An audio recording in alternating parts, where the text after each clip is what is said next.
TV देख रहे हैं आप। और पिछले कई दिनों से डेली वेजर जो है वो प्रदर्शन जम्मू कश्मीर के अंदर कर रहे थे। 72 घंटे की स्ट्राइक की कॉल इन लोगों ने पहले दी थी और आज 72 घंटे का समय पूरा होने जा रहा है। लेकिन अब यूनाइटेड फ्रंट ने खासकर बात करें तो फिर से 72 घंटे की कॉल बढ़ा दी गई है और जम्मू कश्मीर के लोगों की अब पानी की किल्लत जो है वो और बढ़ने वाली है। यूनाइटेड फ्रंट के तमाम लोग और जो इस पूरे प्रदर्शन को लीड कर रहे हैं मेरे साथ जो है सर, किस तरह से देखते हैं 72 घंटे की कॉल आपने पहले दी, अब 72 घंटे की कॉल आप फिर से एक्सटेंड कर रहे हैं? शुक्रिया आपका और आपके चैनल। कल शाम को हमारे कमेटी मेंबर्स बैठे थे और उसके बाद डिस्ट्रिक्ट डिवीजन सभी साथियों से हमारा राय मशवरा हुआ। आज हम ये प्रेस के माध्यम से तमाम डेली वेज को अपील करते हैं कि आज शाम 8 बजे से हम 72 घंटे की काम छोड़ स्ट्राइक, जिसको टूल डोंट स्ट्राइक भी कहा जाता है, उसको एक्सटेंड कर रहे हैं नेक्स्ट 72 घंटे के लिए।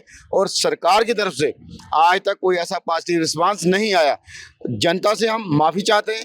PH एम्प्लॉय यूनाइटेड फ्रंट ने हमेशा जनता का साथ दिया, चाहे कोविड हो चाहे कोई और ऐसी बीमारी हो। लेकिन आज की डेट में हम अपने बच्चों के हक के लिए लड़ रहे हैं और ये हक लेके रहेंगे। ये स्ट्राइक, ये काम छोड़ स्ट्राइक और जम्मू प्रोविंस जनता को जो पानी की दिक्कत हो रही है, इसकी सारी रिस्पॉन्सिबिलिटी हमारे चीफ इंजीनियर, हमारे जल शक्ति मंत्री, हमारे डिप्टी CM, हमारे चीफ मिनिस्टर साहब किया है। क्योंकि हमने 10 मार्च को जो प्रोटेस्ट किया था वहाँ पे हम पे लाठीचार्ज होने के बाद जो उमर साहब ने कमेटी बनाई, 11 मार्च को हमें मंत्री साहब ने बुलाया और मंत्री साहब को हम बाई हैंड नोटिस दे के आए थे, 10 दिन का टाइम दे के आए थे कि हम 20 मार्च से काम छोड़ हड़ताल पे जा रहे हैं। अगर हमारे मुतालबे रेगुलेशन पॉलिसी 450 करोड़ पेंडिंग और लद्दाख यूटी का रेट हमें नहीं दिया गया तो हम काम छोड़ हड़ताल पे चले जाएंगे।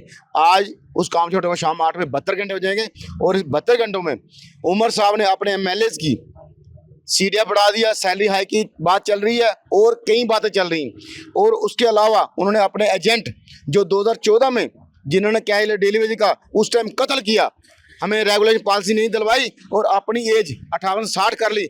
आज कहीं ना कहीं वो लोग दोबारा उमर साहब को बैकडोर पर्दे के पीछे मिलके इस एजिटेशन को जम्मू प्रोविंस की हो या कश्मीर का क्या लेबर हो, उसका गला दबाने की भरपूर कोशिश की जा रही है। तो उमर साहब से अपील है, इन लोगों से बचो। इन लोगों के कारण ही आपकी 2014 में सत्ता गई थी। ये लोग आपके हक के नहीं है।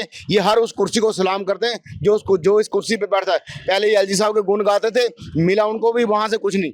लेकिन हम अपना जायज़ हक मांग रहे हैं और तमाम डिस्ट्रिक्टों को, डिवीजनों को डेली वेज से अपील है, कल सोमवार को एक बड़ा प्रोटेस्ट दोबारा है। आप सब ने 10:30 बजे तक ऑल चीफ अभी BC रोड पहुंचना है और एक बड़े मार्च की तैयारी की तरफ हम निकलेंगे और अपने हक के लिए जो उमर साहब चुप बैठे हुए हैं और उन लोगों से बात कर रहे हैं जो दलाली करते हैं, हम दलालों को बख्शेंगे नहीं, अपना हक लेकर रहेंगे। 72 घंटे की स्ट्राइक की कॉल आपने दी, 72 घंटे में कोई रिस्पांस देखने को नहीं मिला सरकार की तरफ से या कोई नुमाइंदा आया हो आपसे मिलने। अब अगर इन 72 घंटे में भी अगर रिस्पांस नहीं आता, क्या आप इसे इसी तरह से आगे कंटिन्यू करेंगे स्ट्राइक को? देखिए, जो 72 घंटे पहले थे, मैं परसों हमें चीफ साहब ने बुलाया था और उनको मंत्री साहब की डायरेक्शन थी कि इनसे बात कीजिए। तो हम जब उनके पास गए तो हमने उनको सीधा स्पष्ट बोला, आपने हमें बुलाया, कहते हाल चाल। हमने कहा हाल चाल हमारा आप जानते हो क्या है, 30 साल से आपके पास अगर हमें कुछ देने के लिए है तो बताइए, नहीं तो हम भी जाएं, हमें और भी काम है, अपने लोगों से मीटिंग चलनी हमारी, इलाके में जाना है, कहाँ का क्या डेली काम तो नहीं कर रहा। कहते नहीं अभी तो देने का आप टाइम दीजिए। हमने कहा आपको 11 मार्च को जो आपको एक रिटर्न नोटिस देंगे वो टाइम ही था, 10 दिन का आपको टाइम दिया। आप 10 दिन में आपने हमारे लिए क्या किया? तो उनके पास इन बातों का जवाब कोई नहीं था। तो हम मीटिंग बीच में छोड़ के आ गए। हमने कहा मंत्री साहब को, चीफ साहब, इंजीनियर साहब को बता दिया और आप चीफ मिनिस्टर को भी बता दो कि हम शाम 8 बजे से काम छोड़ हड़ताल पर शुरू की है, ये अब पीछे नहीं हटेगी। अगर हमारे लिए आपके पास कुछ देने के लिए है तभी हमें बातचीत के बुला। यानी कि डेली वेजर्स का ये साफ कहना है कि अगर सरकार के पास कुछ देने के लिए है तो तभी हमारे साथ जो है वो मीटिंग की जाए। 72 घंटे की स्ट्राइक की कॉल इन लोगों ने दी, लेकिन अब फिर से 72 घंटे की स्ट्राइक की कॉल जो है वो आगे बढ़ा दी गई है और ये डेली वेजर्स कल फिर से एक बड़ा प्रदर्शन जो है वो करने जा रहे हैं। और इनका ये साफ कहना है तब तक ये प्रदर्शन नहीं रुकेंगे जब तक सरकार इनके हित में कोई फैसला लेकर नहीं आती है। दैनिक सवेरा के साथ अंकुश भंडारी, जम्मू।